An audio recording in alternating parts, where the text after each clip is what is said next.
Hello students, welcome to smart study. तो आज हम डिस्कस करेंगे कुछ ऐसे क्वेश्चंस को जो सभी के दिमाग में चलता है कि हम टॉपर्स की तरह कैसे पढ़ें, हम 12-12 घंटे कैसे पढ़ें और हम कैसी स्ट्रैटेजी रखें कि हम कम टाइम में ही ज़्यादा सिलेबस कवर करें, कैसे अपनी डिस्ट्रैक्शंस को रिमूव करें, हम अपने फोकस को कैसे शार्प करें कि हम अपनी सब्जेक्ट में रखें और हम उसमें एक्सेल कर पाएं। ये कुछ क्वेश्चंस हैं जो सभी के दिमाग में चलते हैं। तो आज इन सबको आपका डाउट्स क्लियर होंगे और आपको पता चलेगा आपको पढ़ना कैसे चाहिए, क्योंकि जैसा आप पढ़ोगे वैसा ही आप अपने पेपर में रिप्रेजेंट करोगे और वैसे ही आपके नंबर आएंगे। तो ये सारी गेम जो है वो है फोकस की, ये सारी गेम जो है वो ये है कि आप अपनी डिस्ट्रैक्शंस को कैसे परे करते हो, ये सारी गेम है कि आप अपनी स्टडी में कितना इफेक्टिवली पढ़ाई कर रहे हो। तो आज हम यही सब चीज़ें डिस्कस करेंगे। बहुत छोटी वीडियो में मैं सारे डाउट्स क्लियर करूंगी। So let's watch the full video. सबसे पहले जितने भी टॉपर बच्चे होंगे उनके दिमाग में एक चीज रहती है, वो होती है मोटिवेशन। स्टडी के लिए मोटिवेशन। यार स्टडी के लिए मोटिवेशन कहाँ से आती है? कोई पढ़ने के लिए कैसे मोटिवेट हो सकता है? Just on the base of interest. आप अपने इंटरेस्ट को देखो कि आपका इंटरेस्ट कहाँ जा रहा है। हमारा इंटरेस्ट जाता है यूट्यूब को स्क्रॉल कर दिया, शॉर्ट्स में आपने रील्स को स्क्रॉल कर दिया, हमारा मन करता है इन चीजों में इंटरेस्ट आता है।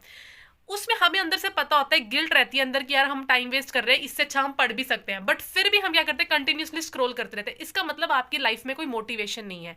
एक मोटिवेशन आपको रखना पड़ेगा कि ये करके मुझे ये चीज मिलेगी। अगर आपके अंदर बिल्कुल भी ये नहीं ना होगा कि इससे मुझे, मैं क्यों पढ़ रही हूँ, अच्छे रिजल्ट के लिए पढ़ रही हूँ, अच्छे मार्क्स के लिए पढ़ रही हूँ, अच्छे मार्क्स लाके मुझे क्या मिलेगा, मुझे अप्रिसिएशन मिलेगा। अप्रिसिएशन किससे मिलेगा? मुझे मेरे घर वालों से अप्रिसिएशन मिलेगा, मेरे टीचर्स मुझे अप्रिशिएट करेंगे, मेरे क्लास के स्टूडेंट्स जो है वो भी मेरे से अप्रिशिएट करेंगे और जलने वालों की जलेगी। मेन चीज होती है आपकी मोटिवेशन क्या है। कईयों की मोटिवेशन होती है कि मुझे अच्छे मार्क्स लेके आने हैं, कईयों की मोटिवेशन ये होती है कि यार मेरे घर की ऐसी सिचुएशन है, मुझे इसको ऐसे लेके जाना है, मुझे इसको चेंज करना है।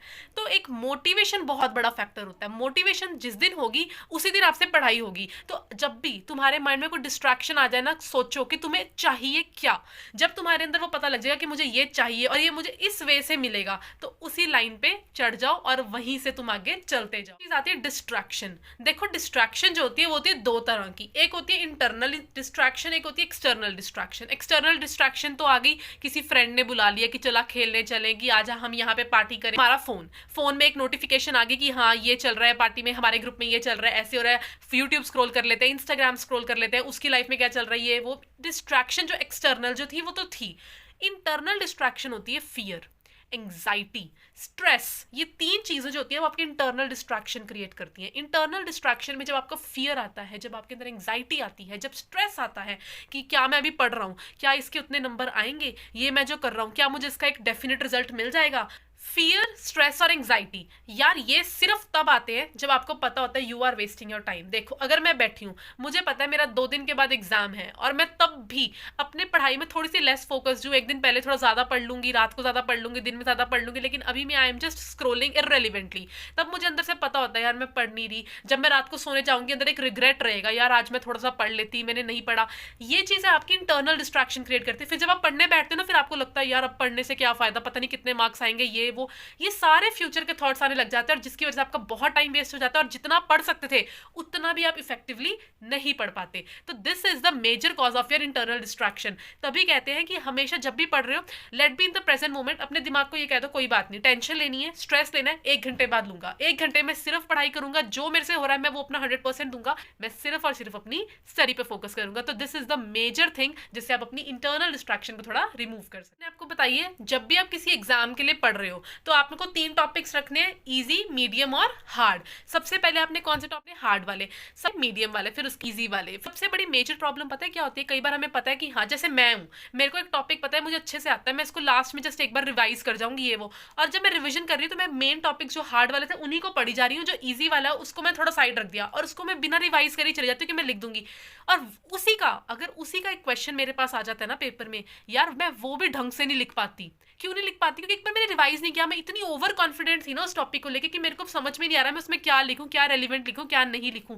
तो आपको इजी टॉपिक्स को भी इग्नोर नहीं करना है और सबसे बेटर अप्रोच यही होती है कि आप हर एक टॉपिक की या तो 1 शॉट वीडियो देख लियो, अगर आपके पास टाइम नहीं है तो आप नोट्स पढ़ लो, अच्छे से कॉन्सेप्ट बिल्ड करके जाओ। हर एक चीज का अगर कॉन्सेप्ट पता होगा ना, चाहे वो चीज तुम्हें आती भी है, तब भी तुम्हारे एग्जाम में वो लिखने में तुम्हें हेल्प जरूर करेगी। और सबसे बड़ा ये टॉपिक आता है कि हम ज्यादा कम टाइम में कैसे पढ़ें, कम टाइम में ज़्यादा पढ़ना या थोड़े टाइम में ज़्यादा सिलेबस कवर करना। यार देखो, सबसे बड़ी बात तो ये है कि इसके लिए ना, देखो मैं ये नहीं कहती कि तुम फोन के बिना नहीं पढ़ सकते, क्योंकि आजकल क्या होता है, कईयों के पास नोट्स फोन में होते हैं, कईयों ने नई पीडीएफ निकाली होती है, कई बार ऑनलाइन क्वेश्चंस फोन से देखने होते हैं, कई बार काफ़ी चीज़ें आपकी फ़ोन में होती है, तो फ़ोन की ज़रूरत पढ़ते पढ़ते पढ़ ही जाती है।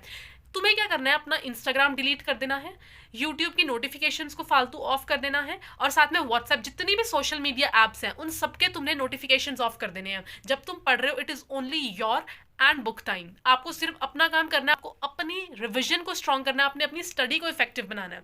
तो ज़्यादा सिलेबस कम टाइम में तो सिर्फ इसी वजह से कवर हो सकता है जब आप अपने सारे सोशल मीडिया अकाउंट्स की नोटिफिकेशन को ऑफ करते हैं और आपको पता है कि ये टाइम मैं सिर्फ पढ़ूंगा।